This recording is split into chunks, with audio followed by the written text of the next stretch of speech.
वो बोलता है कि सप्ताह में किसी भी व्यक्ति से 48 घंटे से अधिक काम नहीं लिया जाएगा। तो 48 घंटे से यदि काम नहीं लिया जाएगा तो यदि एक दिन का हम अपना कैलकुलेशन करें तो वो होता है 6.85 घंटे। तो ये क्या करते हैं कि उसको 8 घंटे कराते हैं, 8 घंटे 6 दिन में करा लेते हैं, 8 छक्का 48 हो गया। तो मतलब हमको जो रेस्ट मिलता है उसका काम हम ऑलरेडी कर चुके होते हैं।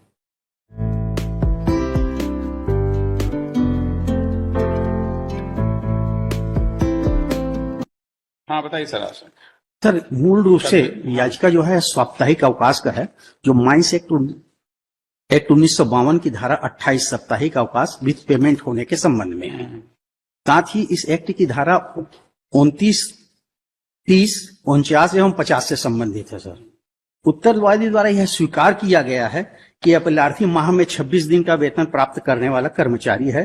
परिशिष्ट मेन इसमें का परिशिष्ट 5 देखेंगे श्रीमान। उपरोक्त विषयांकर आपका पत्र दिनांक 19/3/9 इस कार्यालय को प्राप्त हुआ, जिसके तहत जांच उपरांत पाया गया कि आप माह में 26 दिन के वेतन भुगतान प्राप्त करने वाले कर्मचारी हैं। तथा माह जनवरी 2009 में 2 दिन का एवं 8 दिन का वेतन कटौती की गई, जो सही पाया गया है। ये जो इन्होंने पत्र इशू किया सर, ये परिशिष्ट 3 देखेंगे सर। इसमें क्या हुआ था कि स्ट्राइक में है कह के हमारा 2 दिन का पेमेंट काट दिया था और 8 दिन का पेनाल्टी काट दिया था। उसी के कैलकुलेशंस की बात है सर।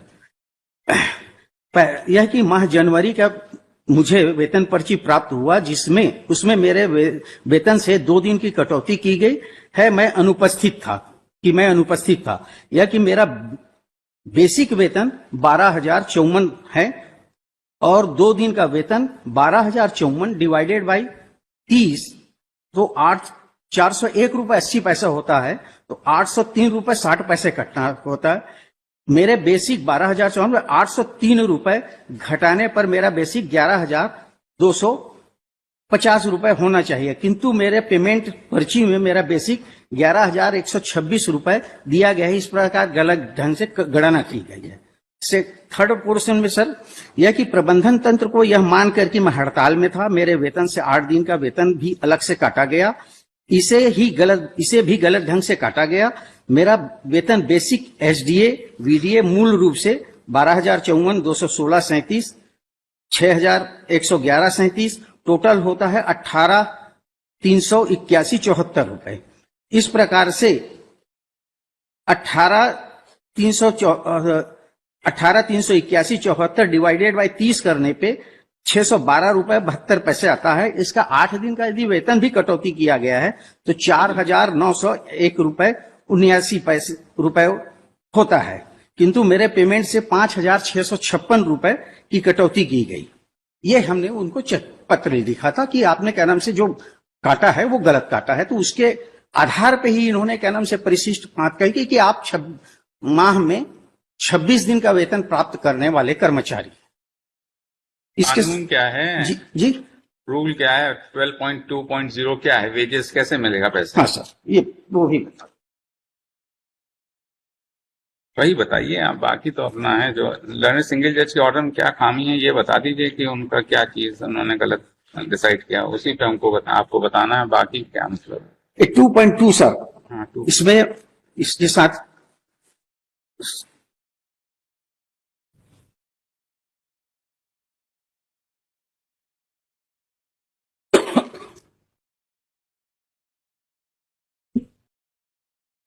मैं इस किताब से बोल देता हूं सर, किताब में भी लगा हुआ है। हाँ बता दीजिए, ऑर्डर में भी कोटेड है जी।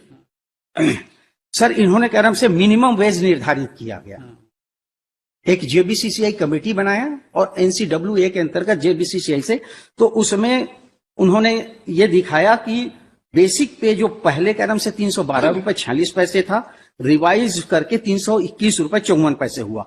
इसी को मंथली में कन्वर्ट करके वो बोलते हैं कि जो पहले 5,550 रुपए था वो 8,360, और इसका जो टोटल है सर वीडीए अगर जो सब मिला करके वो टोटल होता है सर, मैं जो रिवाइज हुआ उसी को बोल देता हूं, 359.46 एक दिन का और ₹9,346.06 का। इसको क्या नाम से मल्टीप्लिकेशन करेंगे सर तो 26 दिन में ही महीने का वेतन बनता है।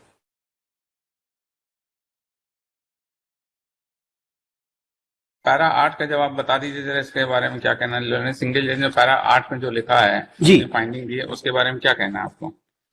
क्या फाइंडिंग गलत है? ऑर्डर के पैरा इम्प्यून ऑर्डर के पैरा 8 में, इम्प्यून ऑर्डर के पैरा 8 में देखिए, ये इन्होंने क्या नाम से वो जो रिप्लाई इन्होंने दिया था, सप्लीमेंट्री जो रिप्लाई दिया उसमें टोटल चेंज कर दिया। और उन्होंने कहा कि क्या नाम से ये वेज बोर्ड की जो तेरा चैप्टर 12 के ऊपर ये आ रहे हैं। जी जी जी जी, वो बोलता है सर चैप्टर 12 में, ways for weekly day of rest worker in the mine of the establishment govern by the mines act और फैक्ट्री एक्ट। आप मंथली पेड एम्प्लॉय थे कि नहीं थे? मंथली पेड है तो फिर तब तो फिर वही एप्लीकेबल तो हो ही जाएगा फिर आप जी। तब तो ये जो अग्रीमेंट है नेशनल कोल वेज अग्रीमेंट, हाँ, उसके तहत ही तो आपका सर। पेमेंट होगा, और आप उसके अबव एंटाइटल्ड नहीं है। सर मैं बता रहा हूं सर, यदि कानून कोई है और कानून ने जो प्रिस्क्राइब्ड है उस कानून के अगेंस्ट में कोई एग्रीमेंट नहीं हो सकता, ठीक है ना? ठीक है। अब माइंस एक्ट क्या बोलता है सर? माइंस एक्ट में सबसे पहले मैं वीकली का ये पढ़ देता हूं सर।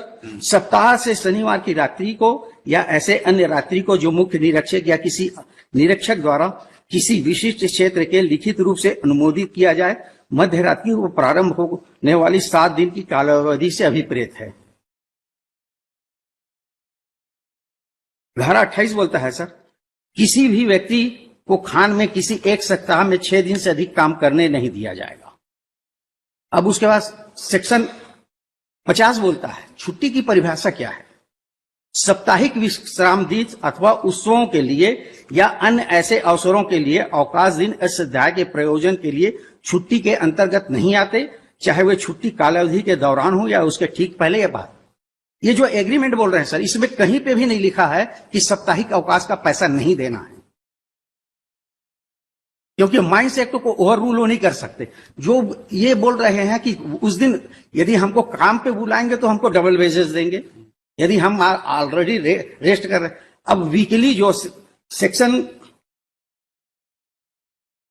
30 जो बोलता है सर, वो बोलता है कि सप्ताह में किसी भी व्यक्ति से 48 घंटे से अधिक काम नहीं लिया जाएगा। तो 48 घंटे से यदि काम नहीं लिया जाएगा तो यदि एक दिन का हम अपना कैलकुलेशन करें तो वो होता है 6.85 घंटे।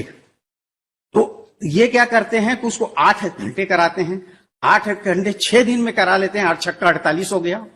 तो मतलब हमको जो रेस्ट मिलता है उसका काम हम ऑलरेडी कर चुके होते हैं, और इन्होंने इसको गलत। Yes, what you have to say, Mr. My lord. What you have to say? My lord, applicant is Right. as per the national. No, what he is arguing, you reply to that the provision which is hammering कि हमको जो छुट्टी का अवकाश देते हैं उसके पहले ही वो काम करा लेते हैं, तो उसका पेमेंट क्यों ना दिया जाए? This is what his argument is. In argument, first time he is taking this. For the first time, he has not 6 taken. hours, 51 minutes. The first time he is taking. Has he not pleaded before the No. writ court? Sir not- sir लिखित hours. में पहले भी दे चुके हैं। नहीं, writ court में आपने ये पॉइंट उठाया था? यस सर, उठाया था। कहाँ है? Where is that? Where is Sir, the hours का आपकी प्लीडिंग्स कहाँ है? आपकी प्लीडिंग्स कहाँ है जी। ये इस बात? Hours का नहीं है. जी जी सर। इसकी प्लीडिंग्स कहाँ है? इसका आपने वो कहाँ लिख रखा है? गवर्नमेंट कहाँ रखा है मिस्टर सीमा हैं? रिजाइंडर में करा दिए थे। तो रिजॉइंडर में थोड़ी ना हो सर, रिजॉइंडर से थोड़ी ना होगा। तो अपनी प्लीडिंग तभी तो उनका रिप्लाई आएगा ना। हाँ सर, प्रारंभिक आपत्ति था और क्या नाम से रिजाइंडर था सर। ये पेज नंबर 4 का सर। देखिए, ऐसा है जब ट्वाइस पेमेंट होता है तो उसका माने ये है कि आपको वो जो अवकाश है उसका भी पेमेंट आपको दिया जाना जी जी है ना जी। तो दैट इज, तो फिर वो जब है लिखा नेशनल क्या कोल वेजेस अग्रीमेंट जो भी है, तो उसने तो इन सब चीजों का ध्यान रखते हुए ही वो अग्रीमेंट बना है। ऐसा तो नहीं, और उससे फिर अबव कैसे हो सकता है? सर अभी मैं उस पर भी आऊंगा, पहले इस चीज को पूरा कर देता हूँ, है ना। उसके बाद कांडिका 16 सर, यह कहना सही है सभी कर्मचारियों को जो डेली वेजेज और मासिक आधार पर कर्मचारी है उन सभी को माह में 26 दिन का वेतन दिया जाता है। यह कहना सही है कि सभी कर्मचारियों को माह में 4 दिन का वेतन नहीं दिया जाता। यह कहना सही है कि सप्ताह में 48 घंटे किसी भी कर्मचारी से काम कराने के लिए निर्धारित है। On the day of, चलिए ठीक है, 4:30 ऑर्डर देख लीजिएगा, जी 4:30 बजे ऑर्डर देख लीजिएगा। सर, मेरा भी पूरा, आप जेबीसीसीआई के ऊपर भी जो कानून से एग्रीमेंट का बोल रहे हैं वो एग्रीमेंट इलीगल एग्रीमेंट है। ठीक है, वो एग्रीमेंट आपने चैलेंज किया है क्या? हाँ, कहाँ चैलेंज? वो ये तो नहीं, उस एग्रीमेंट की वो नहीं सर, व्हिच हैज बीन है एनसीए का, it is contrary to the law, कहीं चैलेंज है क्या? देखिए सर, वहां पे क्या है, इन्होंने इस बात को यहाँ सप्लीमेंट्री में उठाया, मैंने सप्लीमेंट्री में जवाब दे दिया। उस जवाब में मैंने क्या नाम से लिखा कि क्या नाम से ये क्या नाम से वैध एग्रीमेंट नहीं है, और जिनसे एग्रीमेंट किया है वो नॉन जुडिडिक्स पर्सन है सर। मैं वोट करना चाहूंगा सर। हाँ, 1993 एससीसी नागपुर पैरा 5। नोट कर लेना भाई। ठीक, पैराग्राफ 5 सर, पैरा 5। हाँ, कहाँ है वो ऑर्डर?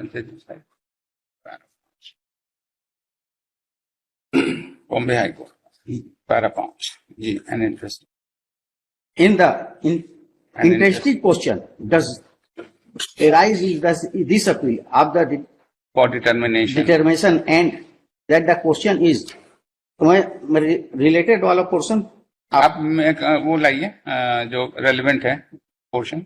ये वहां पे स्वीकार कर रहे हैं कि यह रजिस्टर्ड यूनियन आर्गुमेंट के समय स्वीकार कर लिया कि हम रजिस्टर्ड ट्रेड यूनियन नहीं है। इनका जो कहना से जो बीसीसीआई जो बोल रहे हैं, जिसके ऊपर ये पूरा जोर दे रहे हैं जी। सर, इसमें यही फेडरेशन लोग हैं और ये कोई भी रजिस्टर्ड नहीं है। और यदि मान लो कोई एग्रीमेंट होता है सर, इंडस्ट्रियल डिस्प्यूट यदि कोई आता है, क्योंकि इन्होंने मामला क्या नाम से उठाया वो सप्लीमेंट्री इसमें उठाया, इसके पहले उन्होंने नहीं उठाया था, इसलिए हम उस बात को क्या नाम से इसमें लिए नहीं थे। लेकिन सप्लीमेंट्री जब रिप्लाई दिया तो हमने उठाया और तर्क में भी उठाया, वो चीज एंट्री नहीं हुआ है। तो ये जो एग्रीमेंट है, ये यदि मान लो आईडी एक्ट सेक्शन 18 के अंतर्गत होता तो एक सुलह अधिकारी होता, यहाँ पे सुलह अधिकारी नहीं था। यदि सेक्शन P2P के अंतर्गत होता तो वहां पर भी क्या नाम से यूनियन बाहर है। फिर यदि सेक्शन 2 देखेंगे सर, तो यहां पे यदि ये एग्रीमेंट होता दो पक्षों के बीच में, और ये जो बोल रहे हैं कि ये जो है विदाउट भारत सरकार के नोटिफिकेशन के हुआ, ये अपने से जेबीसीसीआई बना लिए और अपने से कर लिया, कोई अप्रूवल नहीं। यदि ये अप्रूवल रहता आईडी एक्ट के अंतर्गत, यदि समझौता होता, तो सेक्शन 17 देखेंगे सर, सेक्शन 17 जो है, तो ये कोई भी एग्रीमेंट होगा तो वो नोटिफाई होगा राजपत्र में। ये जो है कहीं पर भी कोई नोटिफिकेशन इसका नहीं है। यदि नोटिफिकेशन अभी इन्होंने अपने प्रम्बल में लिखा सर कि हम ये जो एग्रीमेंट कर रहे हैं ये 15 केवल डेट दे रहे हैं, कोई लेटर कोई नोटिफिकेशन कुछ नहीं है। ये लिख रहे हैं 15 अगस्त 1967। इसके पहले इन्होंने अपने पहली बार इन्होंने इस चीज को रेस किया था अपने। अब ये जो चीजें आप बहस कर रहे हैं, ये रेड कोर्ट में तो बहस हुई नहीं, ये तो फॉर द फर्स्ट टाइम वहां पे देखिए ऑनलाइन हुआ था और वहां पे प्रॉपर बहस नहीं। तो ऑनलाइन हुआ था या ऑफलाइन हुआ था, इसका तो हमें नहीं है ना। कोरोना के समय हमारे सामने तो जो सिंगल जज ने लिख के दिया है उसी की हम को टेस्ट कर सकते हैं। नहीं, अब आप ये कह रहे हैं कि ये सब चीजें तो ऑर्डर में है नहीं, तो अगर ज्यादा से ज्यादा तो you can file a review petition if you want, if they were on record and that was not considered, तो यू शुड आपको रिव्यू पिटीशन फाइल करिए अगर आपको इस तक की बात है। वो तो नहीं, जो भी ये कह रहे हैं ये सब चीजें for the first time argument कर रहे हैं, तो उस पर तो कोई फाइंडिंग है नहीं। तो उन्होंने तो बस लिख दिया कि नेशनल कोल एग्रीमेंट के तहत इनका केस नहीं बनता है। तो that is what now he saying that national coal agreement वो कॉन्ट्ररी टू लॉ है। तो वो सब तो कुछ इन्होंने चैलेंज नहीं किया वहां पर, उस पर कोई फाइंडिंग नहीं था। How can we entertain all these things?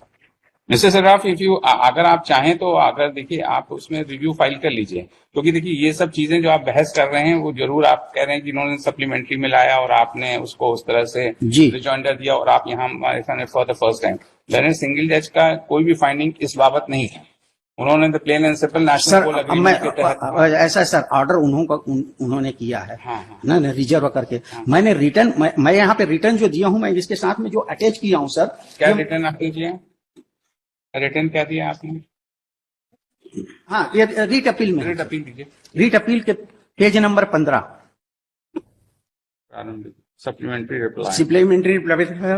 इसके साथ में हमने रिटर्न भी दिया था, उसको कहीं पर भी ना तो हमारे सप्लीमेंट्री रिप्लाई का कोई उल्लेख है और ना ही हमारा रिटर्न आर्गूमेंट का उल्लेख है सर। अब यहाँ पे ये क्या नाम बोल रहे हैं कि जो JBCCI है उससे हम समझौता करते हैं, लेकिन श्रम न्यायालय में इन्होंने क्या नाम से हमने बाद में उसको पेश किया था आपत्ति लगने के नहीं, बाद। तो अब यही है ना कि अगर, इसीलिए मैं आपसे ये कह रहा हूँ ना कि अगर आपका कोई भी कंटेंशन जो था जो रिकॉर्ड पे था and that was not considered by the Leonard Single Judge, then you have an remedy that you can file and get the order reviewed. In the light of that, your submissions, he can see to it what if your contention is correct, then he will pass appropriate orders. Otherwise, no. तो आप कहने से उसको ये करने, सब paper तो पूरे हैं सर, आप उसको भेज दीजिए, हाँ, नहीं तो हम आप रिव्यू करने के लिए ऑर्डर कर दीजिए। नहीं, अगर आपका कंटेंशन होगा तभी तो हम थोड़ी ना ऑब्जर्व करेंगे कि आप रिव्यू करिए, क्योंकि हमारा लोग का हमारा निवेदन लिख दीजिए सर, हाँ। और रिव्यू कर दीजिए। नहीं तो हम ये लिख देते हैं कि you want to file a review, that is all. Sir वैसे में पूरी प्रक्रिया और पूरा सब फाइल करना पड़ेगा। नहीं, आप सिर्फ रिव्यू फाइल करिए, आप जो भी रिकॉर्ड तो पूरा है ही है। मेरा निवेदन है सर, आप रिमांड कर दीजिए कि एक बार इसको रिव्यू कर लिया जाए। नहीं, हम इस तरह से नहीं करेंगे, it is for you, if you want. मेरा इंटरेस्ट है, मैं तो बोल रहा हूँ सर, यदि का नाम से अधिक। और देखिए ये सर, चीज आपका कंटेंशन जो है ये वहाँ कंसिडर नहीं हुआ, ये आप सिंगल जज के ऑर्डर की पूरी तरीके से समीक्षा करने के अधिकारी हैं सर। नहीं, अधिकारी हैं, लेकिन वो बात जो आप कह रहे हैं वो कंसिडर नहीं किया, इसके लिए तो आपके पास एक रेमेडी है। तो सर ये तो सब डॉक्यूमेंट्स इसमें लगे हुए हैं, रिटर्न आर्गूमेंट तक का हमारा कहीं पे उल्लेख नहीं है। रिटर्न आर्गूमेंट में हमने कहा से इसी के आगे में जाएंगे सर, तो रिटर्न आर्गूमेंट भी है हमारा।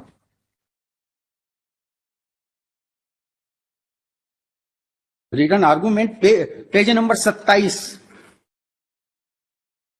से लेके 31 तक का सर, इसमें हमने तमाम एक्ट की रिफरेंस दिए हैं। इसमें इन्होंने कंसीडर नहीं किया sir AIR 1960 Allahabad 2724। When the Learned Council, the petitioner in person has vehemently submitted that the submissions which he has raised in his क्या है ये rejoinder affidavit, supplementary rejoinder affidavit, wherein he has made several contentions, has not been considered by the Learned Single Judge. A copy of the same has been annexed with the memo of appeal. Page 15. 15.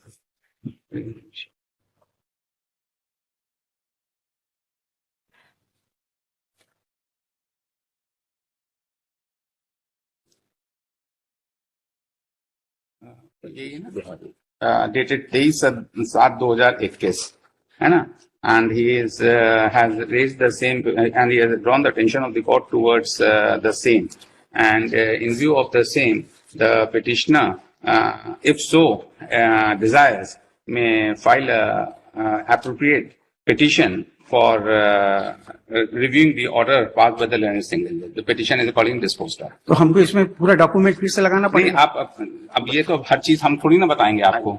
You have to see, you have to seek a remedy. You go, you have observed that you file है, आप observe करके हमने इतना ही लिखा दिया है, इस पे आप जाकर करा लीजिए, उसमें नहीं होगा क्योंकि रिव्यू का पिटीशन है और उसी पे आप एक फाइंडिंग ले लीजिए। इफ द जज wants he will reconsider his order, that is all.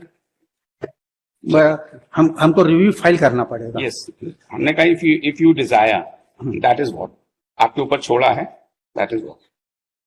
नहीं, डिस्पोज ऑफ हमारे ऊपर मत छोड़िए सर, नहीं तो हम नहीं कर कई सकते। बार केस होता है, रिमांड होता है सर। नहीं, रिमांड हम नहीं कर सकते। अगर आप करेंगे तो then we will pass orders on merit, that is all. We give you an opportunity that what are you raising a point, it was on the record, the Learned Single Judge did not consider the same, and there is no finding on record. So therefore, it is better for you, you go and before the single judge, file a review petition or so if you so desire and get the order reviewed. Let us see what orders he pass. ठीक है ना? That is all. चलिए next case. Item 2, Sri